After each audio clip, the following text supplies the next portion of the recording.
दोस्तों, आज हम फिर से टीबी के बारे में बात करने वाले हैं। तो टीबी, जैसा कि हमने पिछले वीडियो में बात की थी, एक संक्रामक बीमारी है और वर्ल्ड वाइड बहुत कॉमन है।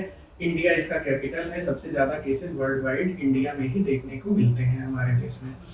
आज हम बात करेंगे कि ड्रग रेजिस्टेंस के पर्सपेक्टिव से टीबी को किस तरह से डिवाइड किया जाता है और ये डिवीजन इम्पॉर्टेंट क्यों है। तो पहला तो आता है drug sensitive TB. Drug sensitive TB का अभिप्राय यह है कि जो टीबी की फर्स्ट लाइन दवाएं होती हैं, जो कि आपको गवर्नमेंट सेंटर पे आसानी से अवेलेबल भी हो जाती हैं, जिनको आइसोनियाजिड, रिफैम्पिसिन, पायराजिनामाइड और इथेम्बुटॉल कहा जाता है, इन दवाओं से टीबी का बैक्टीरिया सेंसिटिव है, यानी उससे वह मर जाने वाला है, उसको ठीक हो जाने वाला है।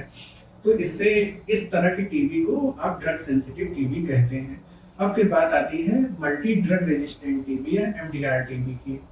एमडीआर टीबी उसको कहते हैं जिसमें रिफैम्पिसिन और आइसोनियाजिड, जो टीबी की दो मुख्य सबसे शक्तिशाली दवाएं हैं, उनसे टीबी का बैक्टीरिया अगर रेजिस्टेंट है तो उसको एमडीआर टीबी कहते हैं।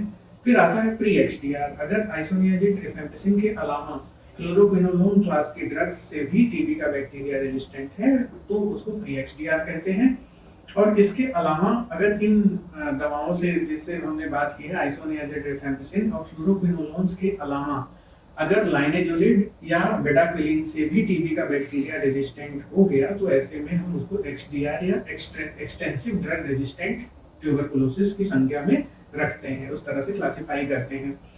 अब इस क्लासिफिकेशन का इम्पोर्टेंस ट्रीटमेंट पर्सपेक्टिव से यह होता है, अगर हम संक्षेप में बात करें तो ड्रग सेंसिटिव टीबी, जैसा कि आपको पता है कि आप किसी भी क्वालिफाइड फिजिशियन से या डॉट सेंटर से इसकी दवा ले सकते हैं और जनरली यह 6 महीने, मैक्सिमम 9 महीने में क्योर हो जाता है, जब तक कि किसी ऐसे ऑर्गन का इन्वॉल्वमेंट ना हो जहाँ पे दवाओं का पेनिट्रेशन कम होता है या दवाएं धीरे धीरे काम कर पाती हैं, जैसे कि हम ब्रेन या बोन की टीबी की बात करते हैं।